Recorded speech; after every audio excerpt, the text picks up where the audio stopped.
Setelah meneguk minuman dukuang sialan itu, kedua pria dari klan Black Rabbit akhirnya bangkit dan bergegas keluar dari rumah bordil. Mereka berlari terkentut-kentut. Wajah mereka pucat, keringat mengucur di pelipis, seolah baru saja melihat iblis itu sendiri. Sung Tae yang menyaksikan kepergian mereka hanya bisa menghela napas. Apa tidak apa-apa membiarkan mereka pergi begitu saja? Tanyanya ragu. Jaha yang sedang berdiri santai, menjawab dengan nada tenang, jika aku membunuh mereka sekarang, itu hanya akan memberi klan Black Rabbit alasan untuk mengejar kita. Mereka tidak peduli siapa yang berkuasa di prefektur Iliang, selama orang itu tetap tunduk pada mereka. Sung Tae mengangguk, mulai memahami situasinya. Namun, di dalam hati, Jaha sedikit khawatir. Ia bergumam dalam pikirannya, satu-satunya orang yang harus kuaspadai di sekitar sini adalah Na Chaldai, the Master of the 12 Heavenly Generals.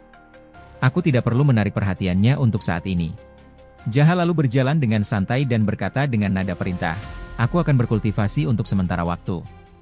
Selama itu, sita semua aset milik Zhou bersaudara, urus rumah bordil mereka, dan pastikan keuangannya dikelola dengan baik. Mulai sekarang, kau akan bertindak sebagai administrator sekte Hao. Sung Tae terperanjat. Apa katamu? Jaha menatapnya tajam. Jangan coba-coba menggelapkan dana atau menyalahgunakan wewenang. Jika kau melakukannya, kau akan dipecat. Sung Tae merasa ada yang tidak beres. Dan kalau aku dipecat, apa yang akan terjadi padaku? Tanyanya curiga. Jaha tersenyum tipis. Hukumannya adalah mati. Sung Tae merinding mendengarnya. Apa? Itu benar-benar tidak adil. Jaha hanya terkekeh. Aku pemimpin sekte ini. Aturannya terserah padaku. Ia lalu bertepuk tangan dengan ringan dan menambahkan, oh iya, hampir lupa, selamat atas promosimu. Kau telah menjadi orang sukses dalam hidupmu di dunia ini. Sung Tae hanya bisa menghela napas panjang, menatap langit dengan pasrah. Sial, hidup memang sulit. Di tempat lain, di sebuah kedai makan sederhana, seorang pria tengah menikmati makanannya dengan tenang. Cheo Leong, yang duduk sambil makan mie di meja tengah, mengangkat kepalanya ketika melihat seseorang masuk.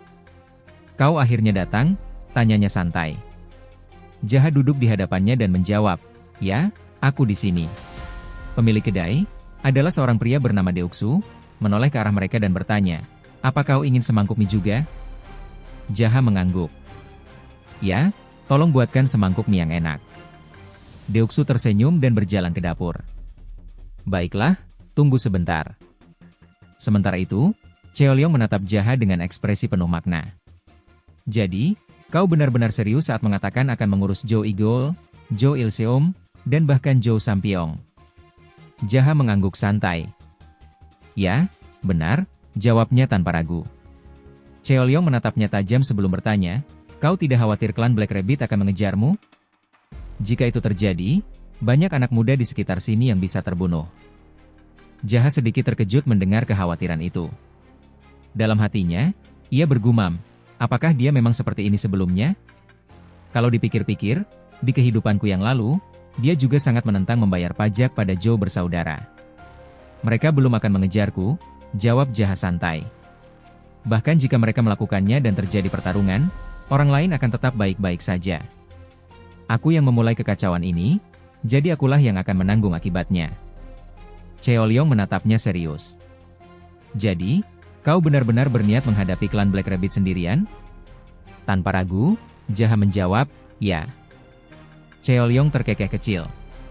Sulit dipercaya, jujur saja. Tapi melihat bagaimana si pelayan penginapan membunuh Zhou bersaudara, aku juga awalnya tidak percaya. Jadi, sebagai bentuk rasa terima kasih, kau harus membayar tagihan makan siangku hari ini. Jaha menghela napas, apa? Jadi kau ingin ditraktir oleh seorang pelayan rendahan dan miskin? Cheo Leong tersenyum licik. Kau itu bukan pelayan. Kau adalah pemimpin sekte Hao, bukan? Tiba-tiba, suara Deoksu, pemilik kedai, memotong percakapan mereka. Sekte Hao? Jadi benar Jaha yang mendirikannya? Jaha menoleh ke arah Deoksu dan menjawab santai, tentu saja. Dan kau juga bagian dari sekte Hao. Deoksu mengerutkan kening. Apa? Sejak kapan? Aku tidak ingat pernah mendaftar. Jaha tersenyum kecil. Siapapun yang kukenal secara pribadi akan terdaftar secara otomatis. Oh begitu, gumam Deoksu, masih tampak bingung. Saat Jaha hendak menyantap mie panasnya, ia melirik Deoksu dan berkata dengan nada serius, "Jadi, sebagai pemimpin sekte, aku harus mendapatkan makanan gratis mulai sekarang. Mengerti?" Deoksu langsung melotot kesal. Dengan cepat, ia meraih kembali mangkuk mie dari hadapan Jaha. "Tapi Anda adalah pelanggan, apa yang sudah merusak kepalamu?" Namun, sebelum Jaha sempat membalas, suara teriakan keras datang dari luar kedai. "Li Jaha! Keluarlah!" Suasana di dalam kedai seketika hening. Seorang pria berpakaian serba hitam berdiri di luar. Topi lebar menutupi sebagian besar wajahnya, membuatnya tampak misterius dan berbahaya. Deoksu menoleh ke arah Jaha dengan ekspresi bahagia. "Pemimpin sekte, seseorang mencarimu."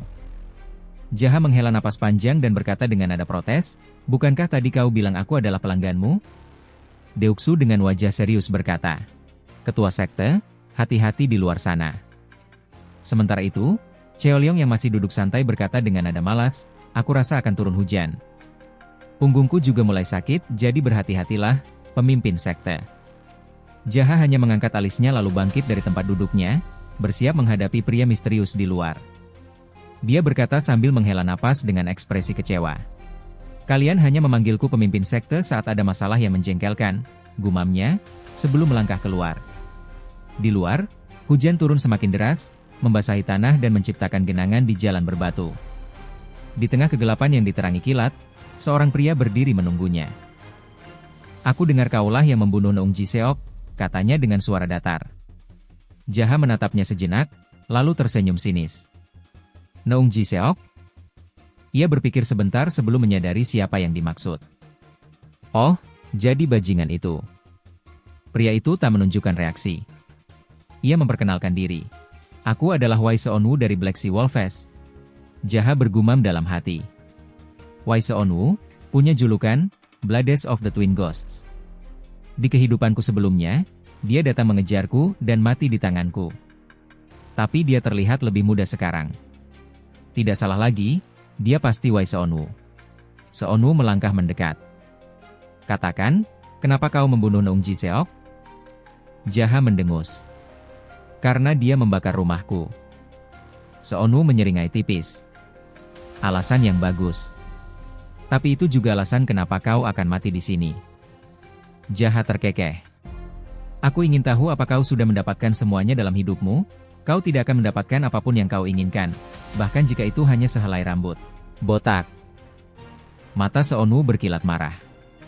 "Sepertinya aku harus mulai dengan merobek mulutmu yang lancang itu."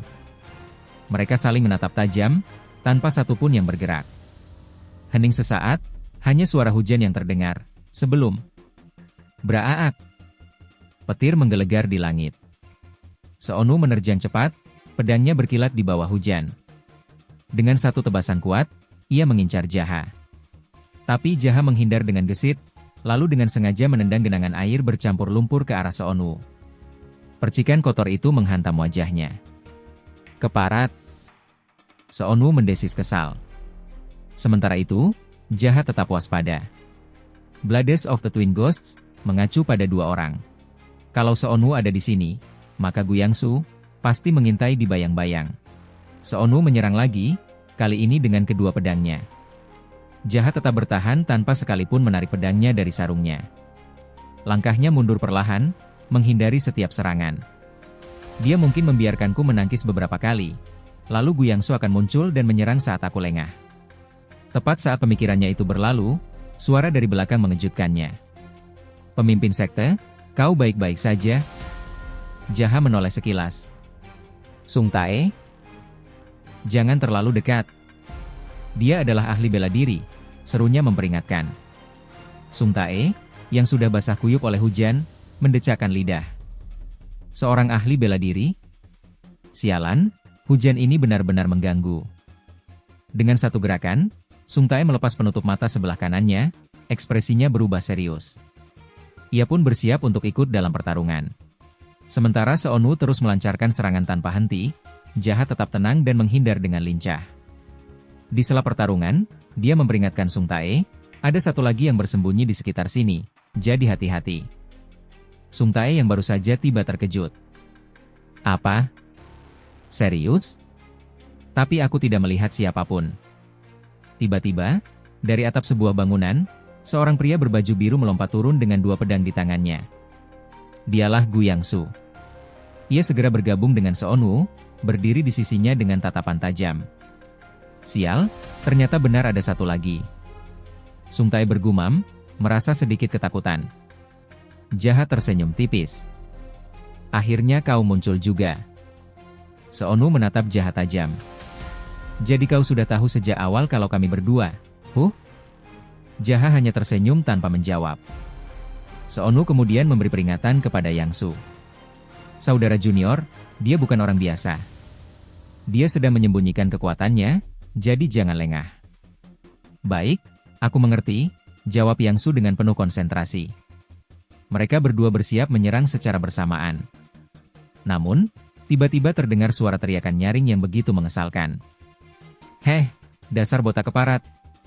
Aku juga akan ikut dalam pertarungan, jadi sebaiknya kau perhatikan punggungmu. Sung Tae berteriak penuh provokasi. Apa kau tahu julukanku? Kau akan tahu sendiri setelah aku menusukmu. Persiapkan dirimu, dasar bajingan botak. Aku akan mulai dengan membelah kepalamu dulu menjadi 2. Ayo maju, botak. Seonwoo yang semula fokus pada Jahat tiba-tiba beralih ke Sung Tae, urat di dahinya menegang. Kau sialan. Dengan amarah meluap, Seonwoo menyerang Sung Tae dengan kekuatan penuh. Sung Tae berusaha menangkis, tetapi dalam sekejap ia terlempar ke tanah, tubuhnya menghantam genangan air dengan keras. Hujan deras terus mengguyur, membuatnya terlihat seolah benar-benar pingsan. Jahat yang melihat itu hanya bisa mendesah kesal. Ia menatap Sung Tae dengan ekspresi penuh kekecewaan. Aku tak percaya kau benar-benar pingsan. Bangunlah, sialan. Hei, keparat. Cepat bangun. Sung Tae tiba-tiba mengerjap dan berkata dengan suara pelan, jadi kau benar-benar tidak percaya?